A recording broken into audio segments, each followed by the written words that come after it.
네, 대한민국 구석구석 현장을 만나보는 슬기로운 자치생활. 매주 화요일 우리 동네를 살기 좋은 곳으로 만들기 위해서 지역의회에서 어떤 일을 하고 있는지 알아보는 시간 가지고 있는데요. 코로나19의 재확산과 함께 어린이집, 유치원 등의 휴교가 계속되면서 아이들 돌봄에 문제가 생겨 힘드신 분들도 많습니다. 이대로 가다간 보육대란이 일어나는 거 아니냐 이런 말씀도 하시던데요. 자, 그런데 학부모뿐 아니라 어린이집과 유치원도 휴원 중에 긴급 보육까지 맡게 되면서 그로 인한 운영에 어려움이 많다고 합니다. 자, 오늘도 함께 말씀 나눌 분 모셔보죠. 경기도 의회 권정선 의원과 함께합니다. 안녕하세요. 안녕하세요. 권정선입니다. 자, 아침에 먼 발길 해주심에 감사드리고요. 네. 지역구가 부천이시죠? 예, 부천입니다. 부천에서 오셨나요? 네. 예, 뭐 혹시 오시는데 힘들지 않으셨습니까? 생각보다 그 거리에 비해서 예. 좀 서울 쪽이다 보니까 교통이 많이 막혔습니다. 아, 많이 막혔다고요? 예. 자, 코로나19 재확산 사태로 말씀드렸던 것처럼 어린이집과 또 유치원, 초등학교 등 휴원과 휴교가 장기화가 되고 있습니다. 경기도에서도 어린이집과 유치원 휴원이 좀 계속되고 있죠? 예, 사실상 휴원이라고 하는데 긴급 보육을 하고 있거든요. 근데 이제 그 2단계일 때만 해도 아이들이 어느 정도 한 70% 정도까지 출석을 하고 있었는데 지금 2.5단계로 되면서 한 20%까지 아이들이 이제 많이 줄어든 것 같아요. 나오는 아이들이. 예. 아무래도 사회적 거리두기 강화로 인한 또 재휴원이 많아지고 있고. 그렇죠. 어린이집 같은 경우에는 여러 종류가 있지 않습니까? 어린이집은 이제 민간하고 가정이 가장 많고요. 예. 그다음에 이제 국공립이 있습니다. 그래서 세 가지 종류가 있죠. 예. 뭐 종류나 원생수에 상관없이 일단 좀 모두 휴원 상태입니까? 휴원이라는 얘기를 쓰는데 계속 긴급 보육이에요. 긴급 보육. 예. 유치원하고는 다르게 또 일하는 직장맘들이 많기 때문에 어린이집 다니는 아이들은 긴급하게 보육해야 되는 경우, 맞벌이거나 이런 경우는 항상 지금 계속 보육은 하고 있다고 보시면 됩니다. 예. 최근에는 재택근무 등도 많이 이루어지고 있지만 여전히 출근을 해야 하는 직장인들이 더 많은 상황입니다. 국내 인구 절반이 수도권, 그중에 또 상당수가 경기도에 살고 있지 않습니까? 이렇게 많은 인구가 모여 있으면 맞벌이 가정 이외에도 돌봄이 어려운 가정도 참 많을 것 같아요. 네, 그렇죠. 맞벌이가 아니라 하더라도 2자녀라든지 3자녀라든지 다자녀 부모라든지 아이들을 케어하기 힘든 부모님들이 많아요. 예. 자, 이렇게 가정 내 돌봄이 어려운 아이들을 위해서 어린이집이나 유치원이 좀 긴급 보육을 한다고 하더라도 미취학 아동들의 긴급 돌봄은 좀 계속 어떻게 열리는 건가요? 그 부분은 계속 할 수밖에 없어요. 부모들이 직장을 다니기 때문에 무작정 아이들을 안 보낼 수도 없는 상황이에요. 누가 그 아이들을 돌봐줄 수 있는 상황도 아니고요. 그리고 어린이집 같은 경우에는 이제 그 여러 가지 위생이라든지 이런 부분에 대해서 다 케어를 하고 있거든요. 온도도 재고 아이들이 마스크도 착용하고 선생님들도 그렇고 식사라든지 이런 부분까지 전체적으로 하기 때문에 아직까지 그 어린이집 내에서 발생한 경우는 없습니다. 돌봄 교실에 아이들이 몰리면 출근하는 선생님들은 좀 정상 근무를 하게 되지 않습니까? 그렇죠. 선생님 한 분당 좀 담당해야 할 학생 수가 많을 것 같아요. 특별히 아이들이 달라지진 않아요. 그 교사 대 아동 비율이 달라지진 않는데 자연적으로 아이들이 나오는 숫자가 적다 보니까 한 뭐 2-3명 정도 뭐 이렇게 한 반에 있는 거죠. 그래서 어린이집에 지금 문제가 되고 있는 게 교사는 인건비를 아이들이 절반 나온다 해서 50% 나온다 해서 인건비를 50% 줄 수가 없잖아요. 그렇죠. 그런데 아이들은 계속 그렇게 안 나오다 보니까 그리고 어린이집 같은 경우에는 어린이집에 나오지 않고 등원하지 않으면 양육수당을 신청하거든요. 그렇게 되면 이제 부모가 집에 어차피 데리고 있어야 되니까 양육수당을 신청하다 보니까 재원하는 아이들이 줄어드는 거죠. 이제 퇴소를 하게 되고 그러다 보니까 이제 전체적으로 어린이집 운영이 굉장히 힘들다고 생각하시면 됩니다. 종류를 떠나서. 그렇죠. 지금 좀 많이 어려운 상황인데 제가 알기로는 의원님께서 많은 데이터를 가지고 오신 것으로 알고 있습니다. 조사도 많이 해오신 것으로 알고 있는데 좀 데이터를 말씀해 주시면 우리 애청자분들께서 전체적으로 보면은 지금 이제 저는 이제 가장 문제가 인건비가 지원되어야 된다고 생각을 합니다. 예전에 이제 국공립과 민간 가정의 이제 차이가 회계 문제라든지 여러 가지 문제가 있어서 그렇게 했는데 지금은 국공립이나 민간 가정이나 똑같이 해결을 쓰고 있어요. 그리고 모두 다 정말 보이는 라디오처럼 보이는 해결을 해야 되는 상황이거든요.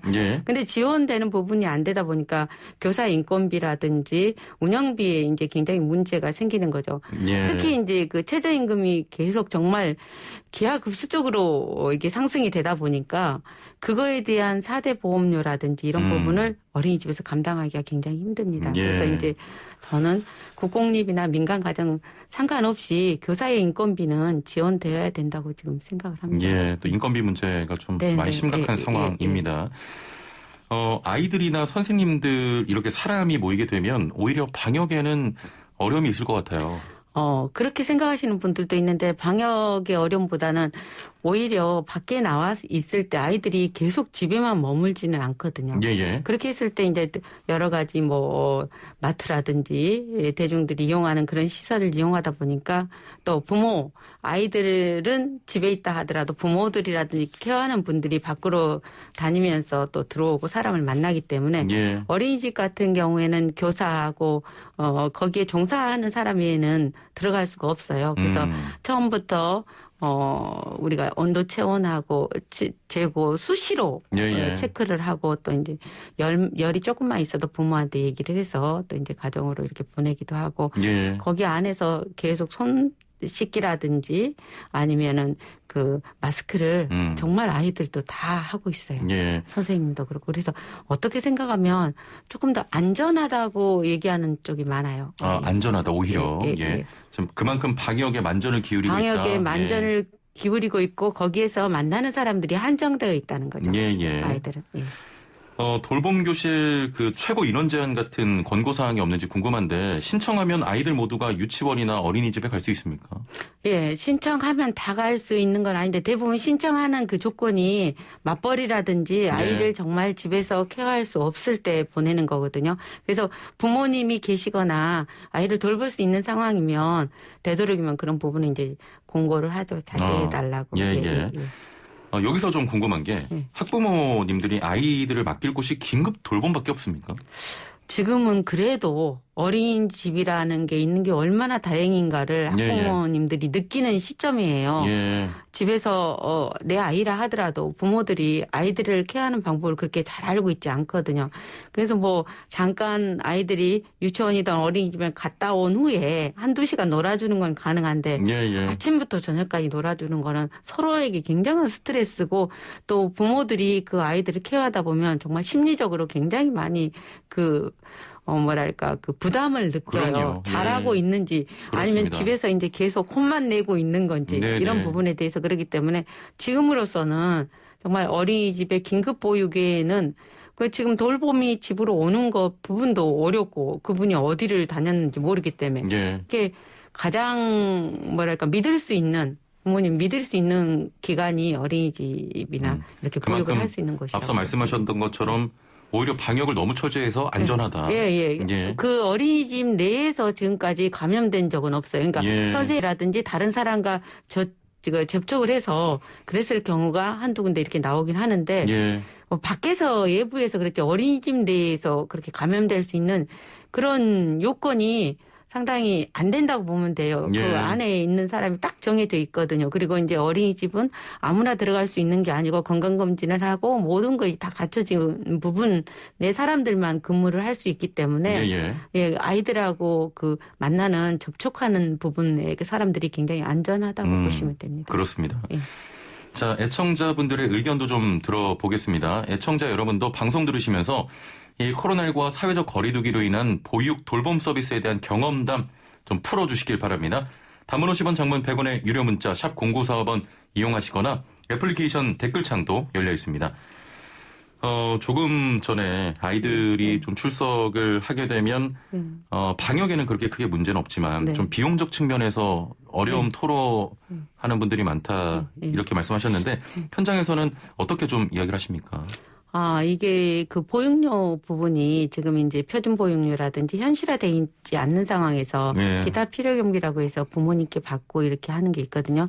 기타 필요 경비의 14%까지 운영비에 사용할 수 있는데 지금은 이제 그 특별활동이라든지 어떤 다른 활동을 할 수 없기 때문에 현장 학습이나 이런 걸 전혀 할 수 없기 때문에 그 비용을 거의 못 받는 형편이거든요. 그래서 그 부분도 충당이 안 되고 교사 인건비 부분도 그렇고 그러다 보니까 이제 운영상에 굉장히 어려움이 많죠. 그래서 저는 이제 유치원 같은 경우에 지금 교사 인건비가 어느 정도 지원을 해주고 있거든요. 그래서 이제 저는 지금 현재는 교육 행정에 있는데 똑같은 요아들을 돌보는데 지금 어린이집에 그 교사 인건비가 전혀 지원되고 있지 않는 부분은 정말 우리가 이대로 두면은 보육 대란 내지는 보육에 큰 문제가 생길 수밖에 없습니다. 이거는 이제 그러다 보면 선생님들을 이제 퇴소시킬 수밖에 없고 그렇게 해서 이제 이게 정상화됐을 때 교사가 바로 기다리는 게 아니라서 구인하는 과정이라든지 여러 가지 과정이 있어서 정말 보육 대란이 일어날 수 있는 상황이다 이렇게 생각합니다. 이야기 들어보니까 그냥 간단한 문제는 아닌 것 같고요. 결국 이런 것들이 학부모나 학생들에게도 영향을 미치지 않습니까? 학부모나 학생들에게는 이제 그 선택할 수 있는 어린이집의 수가 줄어들겠죠. 어린이집이 폐원을 하거나 없어짐으로 해서 근처에 자기가 보내던 곳이라든지 안정된 곳이 아니라 어디든 갈 수 있는 곳이면 보내야 되는 상황이 되기 때문에 부모의 선택의 그 폭이 줄어든다고 보면. 이 부모들의 선택의 폭이 좀 줄어들고 있다.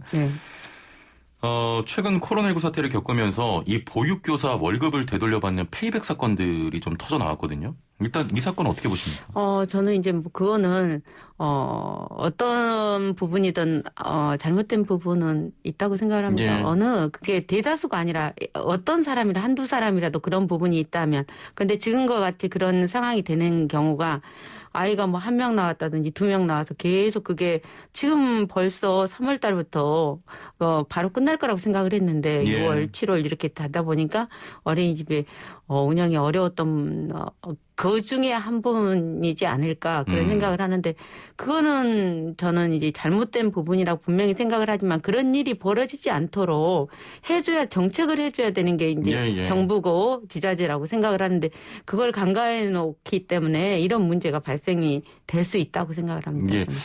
지금 페이백 들으시는 분들은 조금 어떤 사건이었어 이러시는 분들 많으실 것 같은데 이게 페이백 이 사건이 어떤 사건이었나요? 저도 이제 그거에 대해서 이제 뭐 많지 않기 때문에 잘은 알고 있지 않지만 급여를 다 주고서 이제 그 급여 전체 급여보다 아마 조금 더 이렇게 원 운영을 위해서 돌려받은 그런 상황이 아니었나 그렇게 생각합니다. 그러니까 한마디로 보육교사 급여를 주고 그 원장이 어려우니 다시 줘라. 급여는 다 줘야 되기 때문에 정상적으로 한 명이 나오던 애들이 안 나와도 선생님이 나와 있는 상황에서는 급여를 다 지급을 해야 되거든요. 그렇군요. 이런 문제들, 지금 말씀하신 페이백과 관련된 문제들 코로나19 이전에는 좀 없었던 문제입니까? 전혀 그런 일이 있을 수가 없죠. 그거는 또 그리고 이제 그런 상황이 벌어지는 건 또 선생님도 어느 정도 이제 좀 수긍을 하지 않았나 그런 생각을 하는 게 아이들 1명도 안 나왔는데 급여를 다 가져가고 지금 원 운영은 안 되고 그래서 이제 서로 어떤 얘기가 있지 않았을까 싶은 생각인데요. 그 전에는 뭐 정상적으로 아이들이 지금 현재도 보육료는 그렇게 높지는 않습니다. 이게 현실화돼야 된다고 계속적으로 얘기를 하는데 여러 가지 이제 뭐 시민 단체라든지 이 여론 때문에 아마 그런 게 쉽지 않는 것 같은데 아이들의 보육료의 그 현실화 그리고 보육료의 표준화가 되지 않고는 그 표준 보육 비용이 책정된 게 있거든요. 보건복지부에서 용역을 조사했던 게 있고 근데 그게 지금 주고 있는 보육료하고 너무 많이 차이 나기 때문에 그 표준 보육 비용을 지급할 수가 없는 상황이에요. 그런데 보육료에 대한 부분도 분명히 현실화되고 표준 보육화 돼야지만 우리 보육 현장에서 일하는 선생님들도 그렇고 운영하시는 분들도 그렇고 부모도 만족도가 훨씬 높아지지 않을까 싶습니다. 그러면 중요한 이야기인데 코로나19 상황이 간단히 뭐 종식될 것 같지는 않고 장기화될 것으로 보이는데 이런 문제가 계속 나타날 수 있거든요.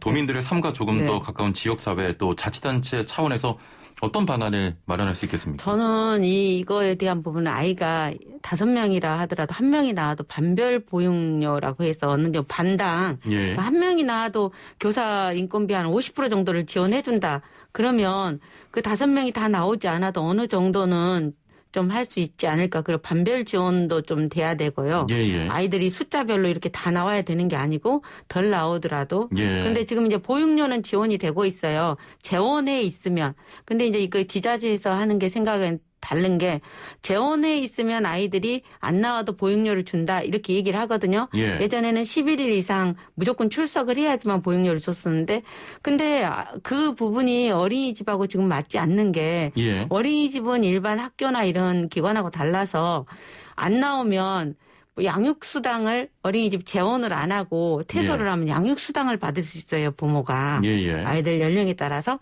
그러면 나가지도 않는데 재원을 시켜놓고 양육수당을 안 받는 부모가 몇이나 되겠습니까? 예. 그러면 대부분 퇴소를 하고 집에서 양육수당을 받게 되면 재원에 있는 아이들에 대해서 보육료가 다 준다고 하는데 다라는 건 이제 기본 보육료 정도예요. 20 몇만 원? 예. 그렇게 되는데 그것 자체도 지금 힘든 거죠. 아이들이 빠져버리고 나면 줄 수 있는 근거가 안 되기 때문에 저는 이 부분을 코로나19가 그렇게 쉽게 끝날 것 같지는 않습니다. 예. 그렇다고 하면 어린이집이 정말 다 구사되지 않기 위해서는 그 교사에 대한 인건비가 적어도 50% 이상 지원이 돼야지 이 부분은 어린이집이나 그 보육기관들이 아마 생존에 있을 거라고 생각을 합니다. 그런 부분을 정부나 지자체 쪽에서 좀 보육교사들의 인건비를 좀 지원을 해줘야 된다 이런 말씀이신가요? 네, 제가 이건 5분 발언을 통해서도 경기도 얘기했었고 지금 방금 전에 아마 시작하실 때 멘트를 해주시는데 너무 친절하신 것 같아요.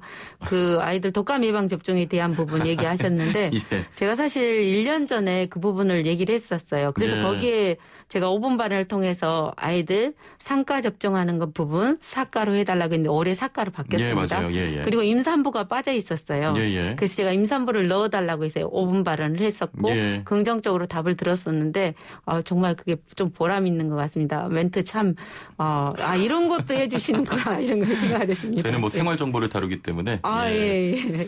자, 그러면 마지막으로 하반기 어떤 활동 하실 건지 간단하게만 좀 말씀 부탁드릴게요. 하반기에 제가 이제 교육행정에 와 있습니다만 뭐 전체적으로 하겠지만 교육 현장이 또 학생들의 현장들이 코로나19와 이전에 상황이 굉장히 달라졌습니다. 칸막이부터 급식실도 이제 지금 전혀 다르게 변해야 되는 상황이고 아이들 급식 시간도 달라지고 그래서 정말 학교나 모든 아이들이 그 거주하는 곳에는 아이들이 정말 안전하게 지낼 수 있는 그런 믿음직한 부모가 생각하는 그런 공간이 되어야 된다고 생각하기 때문에 그런 상황으로 현장을 변화시키려고 노력하고 있습니다. 알겠습니다. 앞으로 도민들 그리고 보육을 위해서 또 열심히 뛰어주시길 바랍니다. 오늘 말씀 감사합니다. 네, 감사합니다. 네, 지금까지 경기도 의회 권정선 의원과 함께했습니다.